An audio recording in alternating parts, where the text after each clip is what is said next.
Canal Entre Capas Book. Inscreva-se, é de graça. Compartilhe com os amigos. E curta o nosso conteúdo. Fazendo isso, você muito nos ajuda.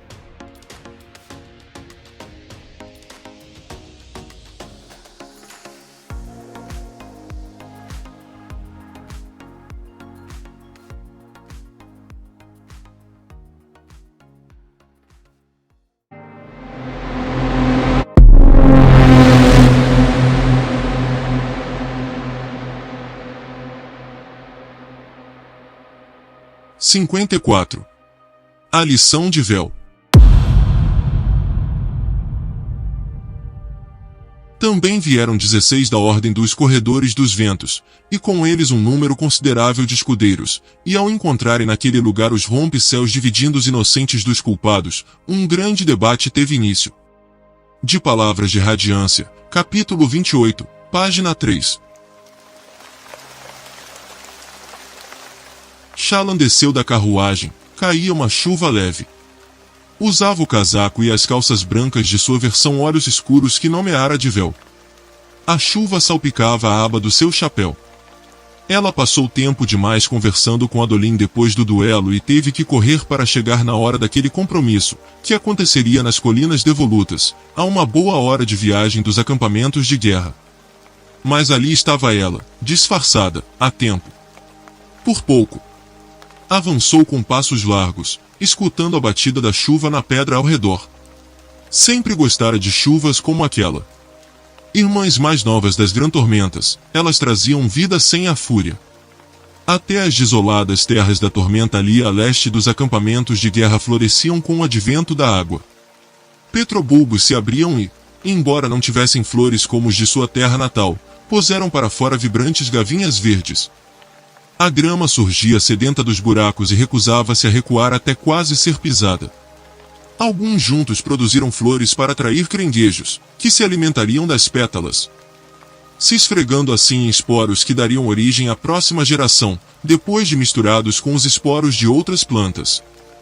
Se ela estivesse em casa, haveria muito mais gavinhas, tantas que seria difícil andar sem tropeçar. Avançar mais de meio metro em uma área arborizada exigiria um facão. Ali, a vegetação tornava-se colorida, mas não um impedimento. Shallan sorriu ao ver os maravilhosos arredores, a chuva leve, a linda flora. Um pouco de umidade era um preço pequeno a pagar pelo melodioso som da chuva caindo, o ar fresco e o belo céu cheio de nuvens que variavam entre todos os tons de cinza. Ela caminhava com uma bolsa à prova d'água debaixo do braço. O cocheiro da carruagem de aluguel não podia usar a carruagem de Sebarial para a atividade daquele dia, esperando seu retorno como ela havia instruído. Era uma carruagem puxada por parchemanos, em vez de cavalos, mas eles eram mais rápidos do que chulés e trabalhavam direitinho. Ela avançou até uma encosta adiante. O destino indicado no mapa que havia recebido via telepena. Usava um belo par de botas resistentes. Aquelas roupas de Tim podiam ser incomuns, mas Shallan era grata por isso. O casaco e o chapéu evitavam a chuva, e as botas lhe forneciam passos seguros na pedra lisa. Ela contornou a colina e descobriu que estava desmoronada do outro lado, pois a pedra havia rachado e caído em uma pequena avalanche. As camadas de creme endurecido eram claramente visíveis nas bordas dos pedaços de pedra, o que significava que aquela era uma fratura mais recente. Se fosse antiga, creme fresco teria obscurecido aquela coloração. A rachadura criou um pequeno vale na encosta, cheio de fissuras e sulcos da pedra desmoronada, que haviam capturado esporos e caules levados pelo vento, que por sua vez haviam criado uma explosão de vida. Onde quer que estivessem protegidas contra o vento, as plantas encontravam uma base e começavam a crescer. O emaranhado verde crescia de modo aleatório, não era um light de verdade. Onde a vida estava segura da passagem do tempo, mas antes um abrigo temporário, que serviria no máximo por alguns anos.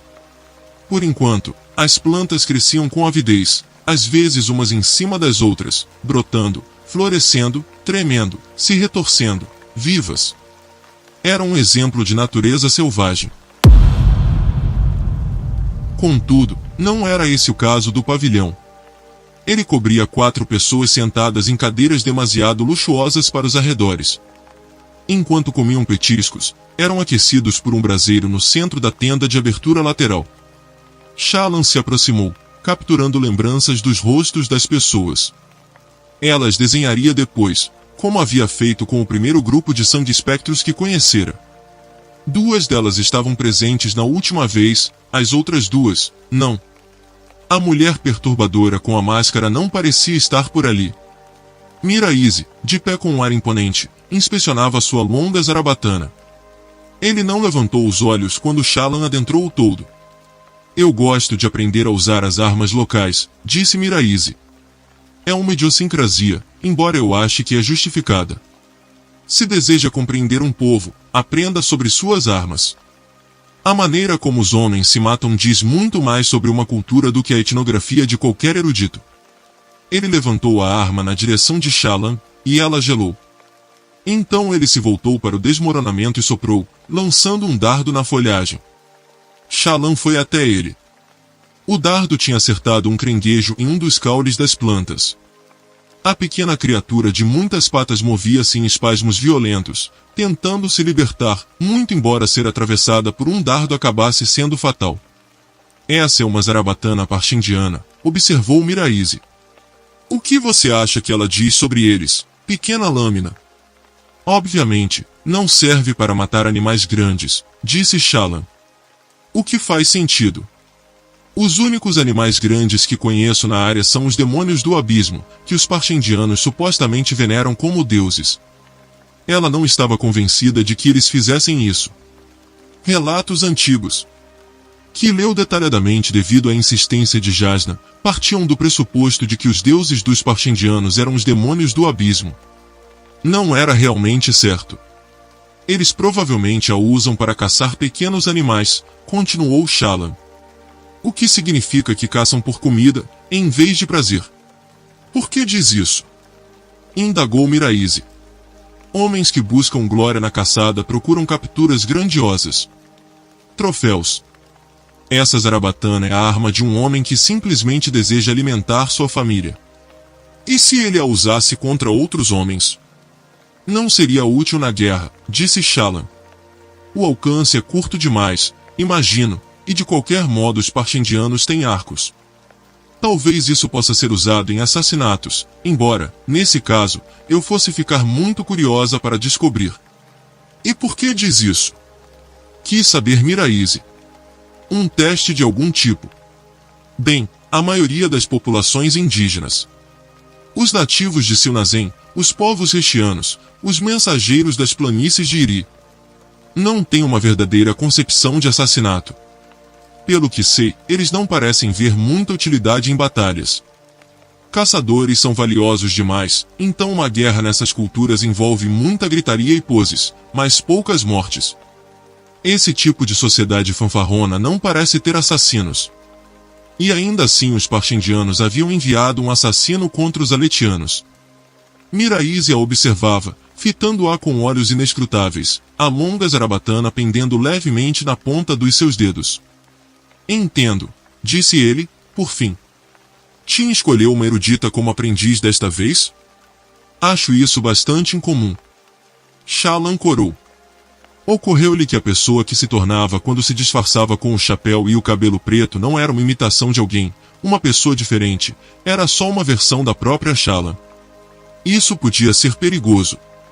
Então, disse Miraíze, pegando outro dardo do bolso da sua camisa, que desculpa Tin forneceu hoje? Desculpa? Indagou Shallan. Por falhar na sua missão. Miraíze carregou o dardo. Falhar? Shallan começou a suar, gotas geladas em sua testa. Mas ela vigiou para conferir se algo fora do comum acontecia no acampamento de Amara. Naquela manhã, havia voltado, o motivo real por que se atrasou para o duelo de Adolin, usando o rosto de um trabalhador.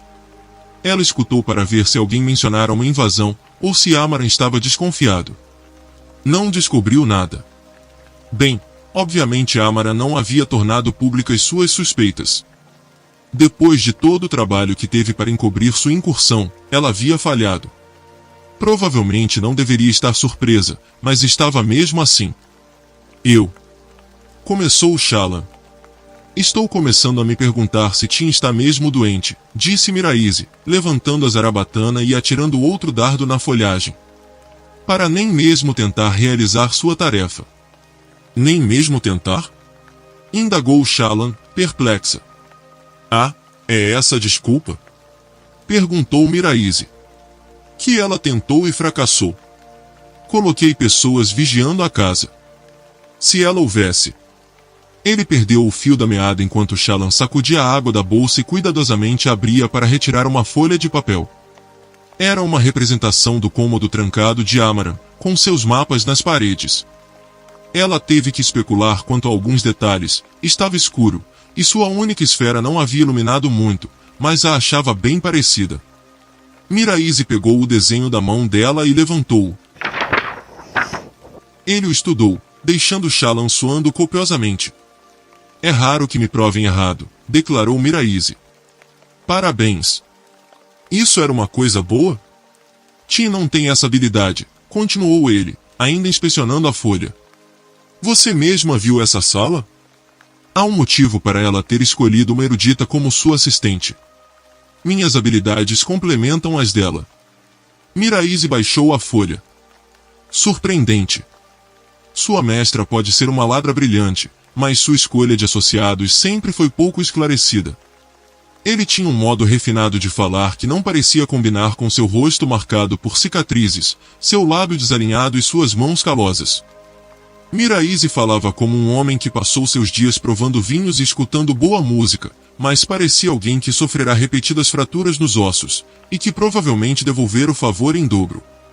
Que pena que esses mapas não estão mais detalhados, observou Miraíze, inspecionando a imagem outra vez.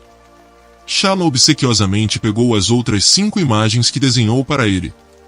4 eram os mapas nas paredes em detalhes, a outra era uma representação mais próxima dos pergaminhos com a escrita de Amaran. Em cada uma delas, a escrita em si era indecifrável, só algumas linhas rabiscadas. Shallan fizera isso de propósito. Ninguém esperava que uma artista fosse capaz de capturar tais detalhes de memória, ainda que ela pudesse.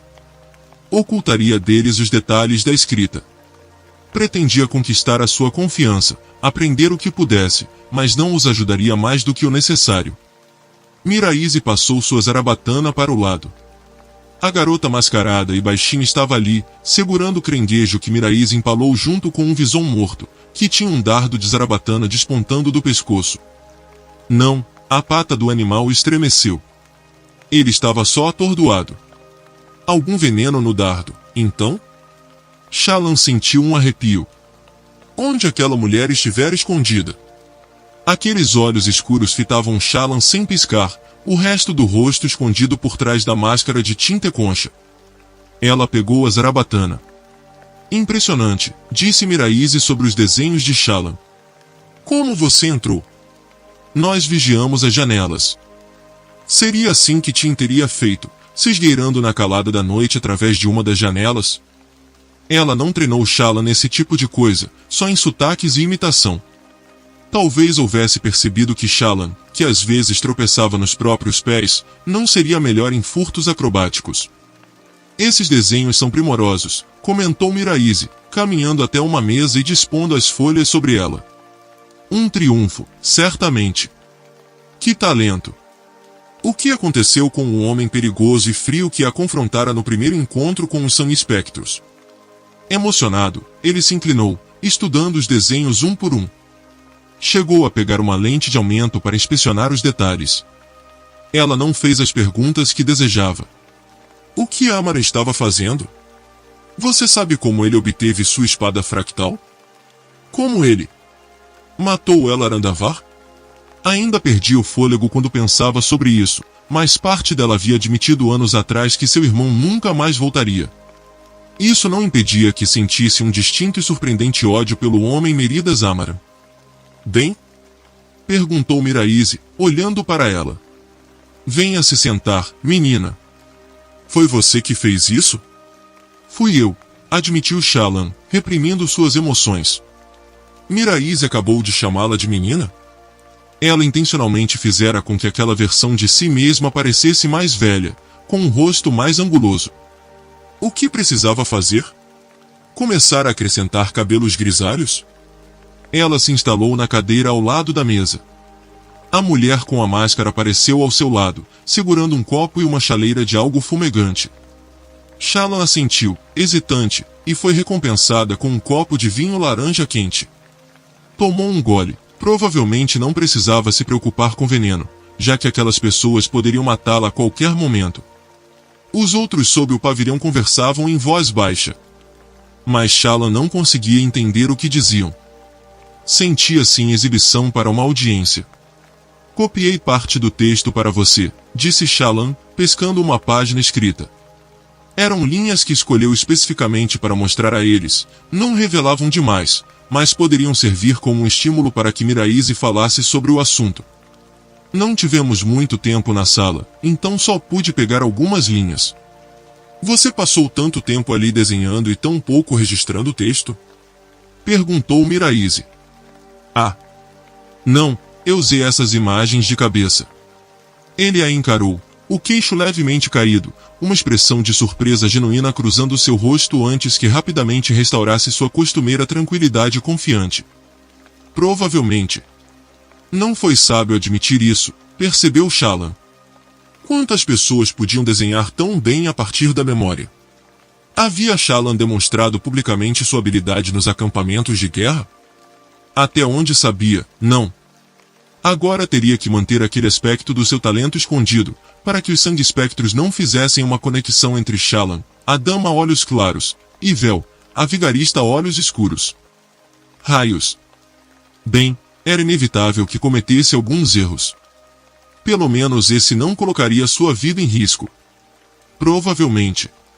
Jin, chamou Miraise bruscamente. Um homem de cabelos dourados com o peito nu sob uma túnica leve levantou-se de uma das cadeiras. Olhe para ele, disse Miraise para Shallan. Ela capturou uma lembrança. Jin, deixe-nos. Você vai desenhá-lo, Vel. Ela não teve escolha a não ser obedecer. Enquanto Jin se afastava, resmungando baixinho na chuva, Shallan começou a desenhar.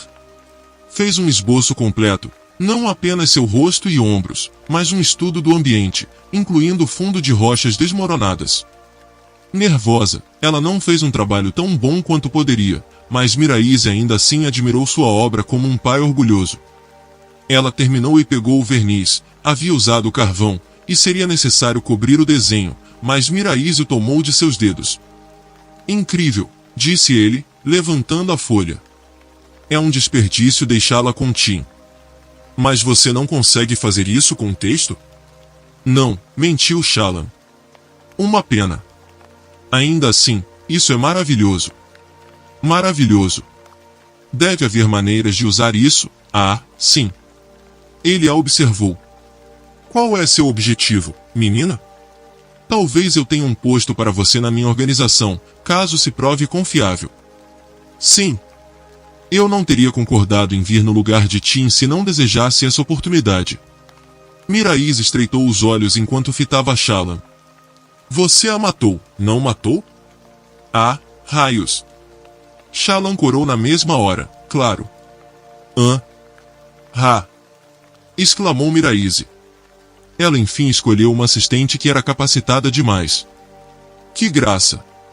Depois de toda a sua pose arrogante, foi abatida por alguém que achava ser sua aduladora. Senhor, eu não. Quero dizer, não foi planejado. Ela se voltou contra mim. Deve ser uma história e tanto, disse Miraise, sorrindo. Não foi um sorriso agradável. Saiba que o que você fez não é proibido, mas tampouco é encorajado. Uma organização não pode ser conduzida direito se subordinados consideram que caçar seus superiores é um método primário de promoção. Sim, senhor. Sua superior, contudo, não era membro da nossa organização. Tim se considerava uma caçadora, mas foi sempre uma presa. Caso se junte a nós, vai compreender. Nós não somos outras pessoas que possa ter conhecido. Nós temos um propósito maior, e nós protegemos uns aos outros.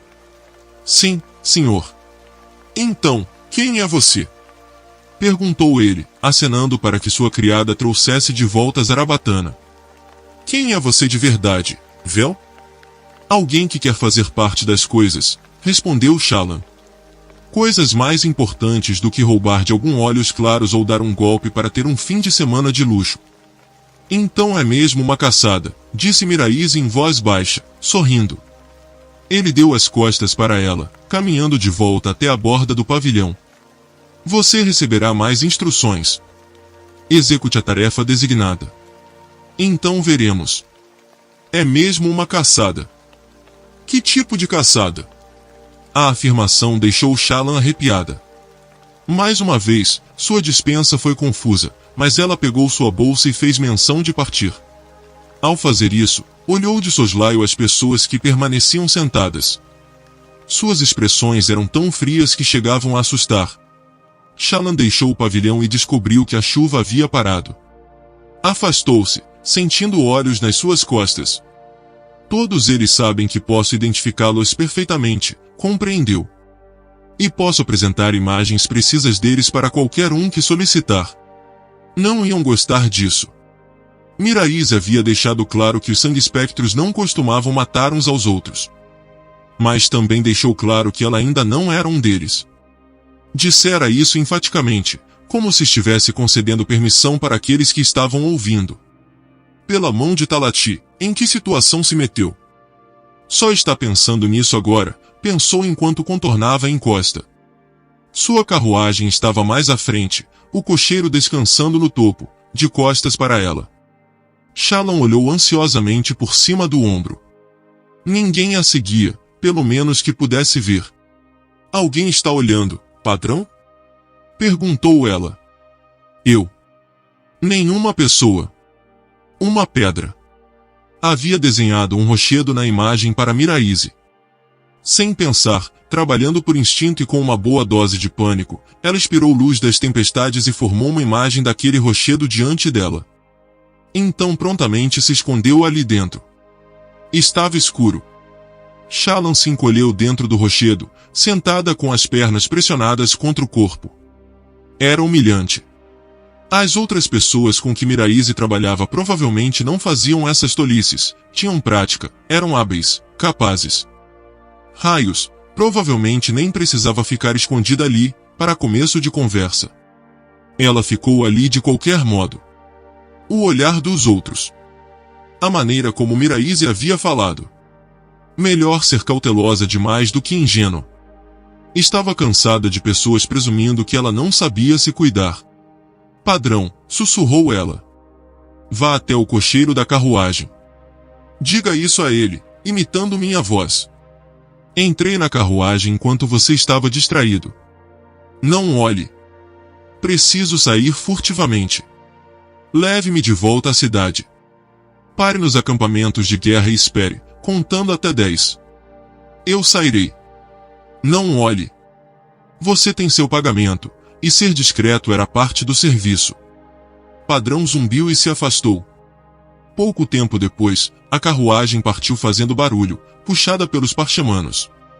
Não demorou para que cascos a seguissem. Ela não havia visto os cavalos. Shallan esperou, nervosa. Será que algum dos sangue-espectros perceberia que aquele rochedo não deveria estar ali? Será que voltariam, procurando por ela, quando não a vissem deixar a carruagem nos acampamentos de guerra? Talvez eles nem mesmo tivessem saído atrás dela, talvez estivesse sendo paranoica. Ela esperou, angustiada. Voltou a chover. O que isso faria com sua ilusão? A pedra que havia desenhado já estava molhada, então a secura não a entregaria, mas, pelo modo como a chuva estava caindo sobre Shallan, obviamente atravessava a imagem. Preciso descobrir uma maneira de ver o exterior enquanto estou escondida desse jeito, pensou ela. Orifícios para os olhos? Poderia criá-los dentro da sua ilusão? Talvez se. Vozes. Vamos precisar descobrir o quanto ele sabe. A voz de Miraísa. Leve essas páginas ao mestre Taidakar.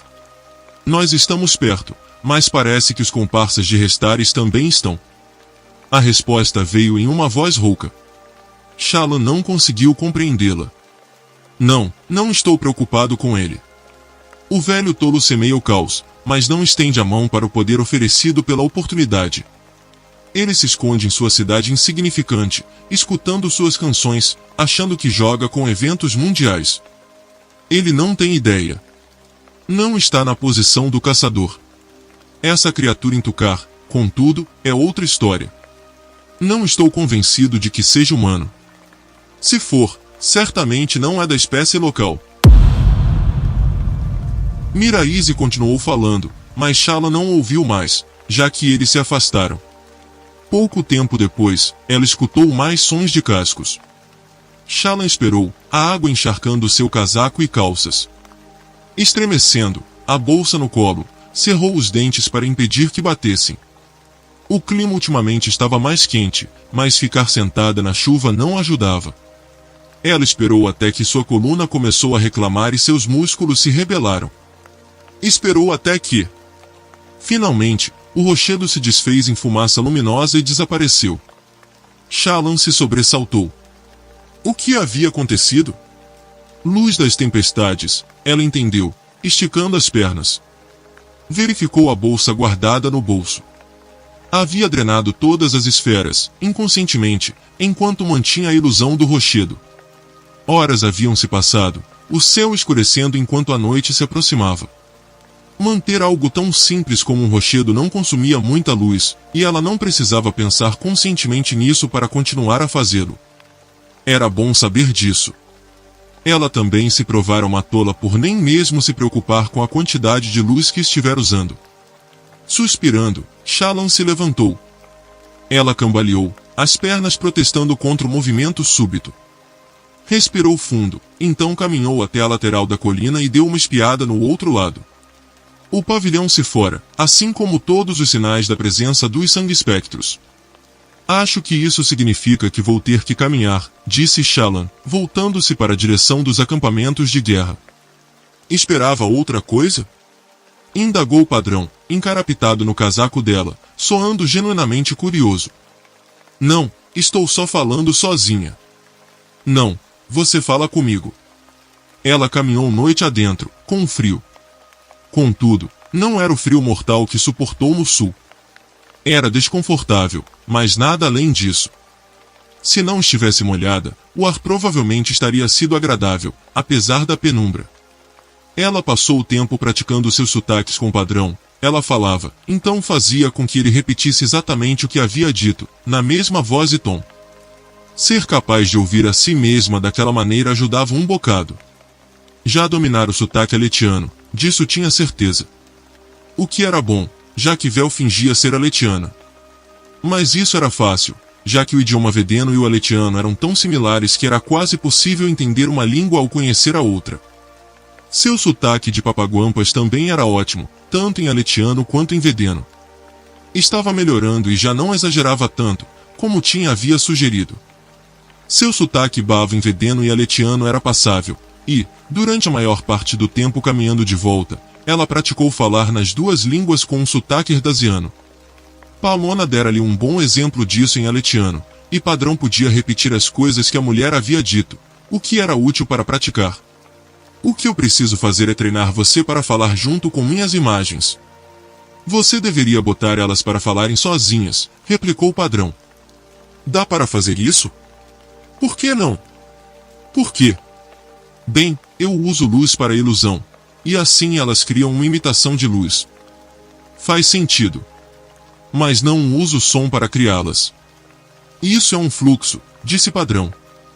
Som é parte dele. Primos um do outro. Muito similares. Dá para fazer. Como? De algum modo. Você é muito útil. Fico feliz. Ele deixou a frase morrer. Mentira?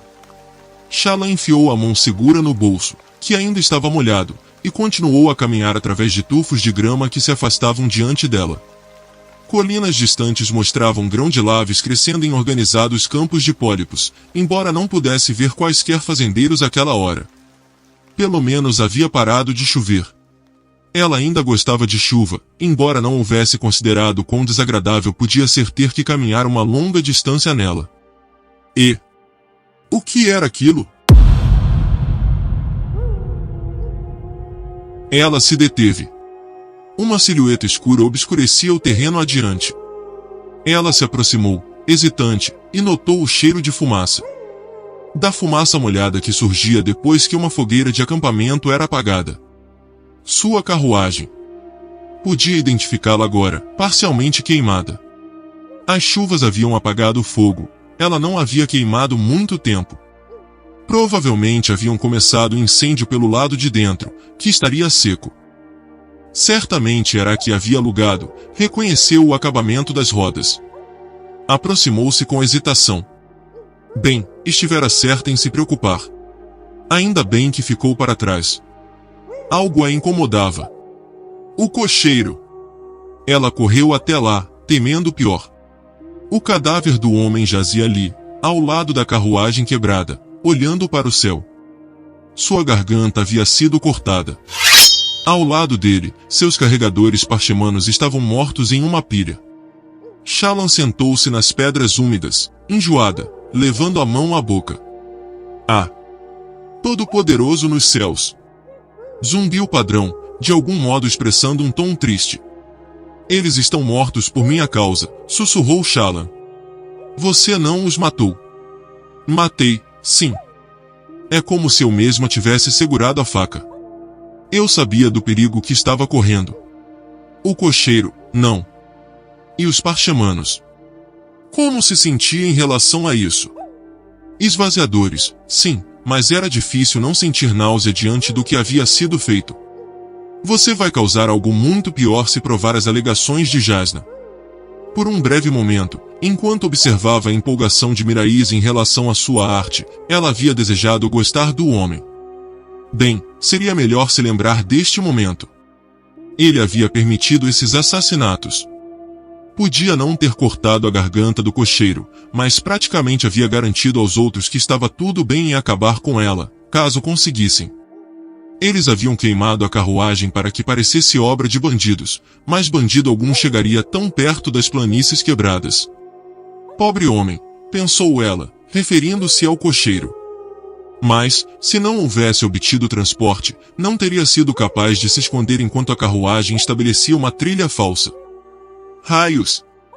Como poderia ter lidado com aquilo de maneira que ninguém houvesse morrido? Teria sido possível? Ela enfim forçou-se a ficar de pé e, com ombros caídos, seguiu caminhando de volta rumo aos acampamentos de guerra.